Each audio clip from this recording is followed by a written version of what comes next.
Simulia block बाटी पंचायत कबीरपुर खेल पड़िया Prafulla Chandra memorial cricket club आनुकूल्य T20 क्रिकेट टूर्नामेंट उद्यापित हो जाइछि। एथिरे मोट 5टी दल अंशग्रहण करथिले। फाइनल खेल बाबा जोगेश्वर क्रिकेट दल पाटना 16 और नरसिंहपुर निर्मल 11 टीम वासुदेवपुर मध्य अनुष्ठित होइथिला। निर्मल 11 टीम टॉस जिणी प्रथमे बैटिंग करी निर्धारित 20 ओवर रे समस्त विकेट हराई 195 रन करथिले। जवाब रे बाबा जोगेश्वर क्रिकेट टीम समस्त विकेट हराई 184 रन करी पराजित होइथिले।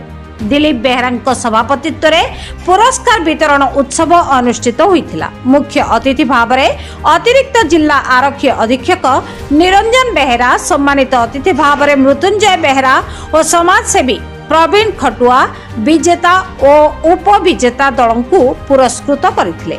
जन्मेजय बेहरा, शरद बेहरा और दिलीप बेहरा प्रमुख खेल परिचालना करथिले।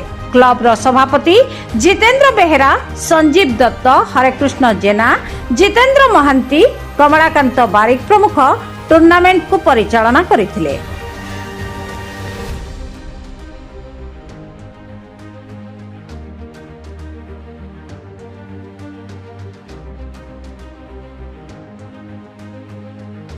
देखो आज को दीर्घ 4 दिन धरी ये कबीरपुर गाँव में जो प्रफुल्ल चंद्र दास मेमोरियल क्रिकेट टूर्नामेंट चलता अंचल 8टी टीम पार्टिसिपेट करते।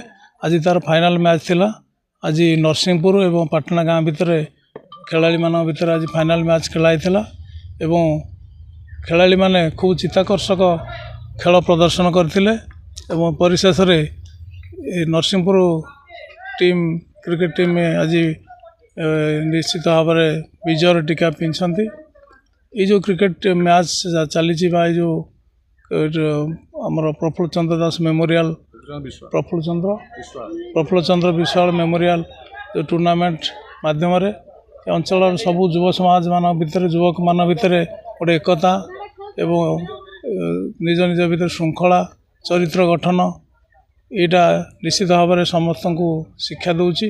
समस्त एकत्रित हो एनकरेज हो केमती भविष्य कार्यपंथा स्थिर करेंगे। विभिन्न प्रकार कॉम्पिटिटिव कंपटीशन माध्यम आगू को जापरेंगे। समस्त भितर सौहार्द एवं शांति रहिबो। यही खेल समस्त को शिक्षा दूची।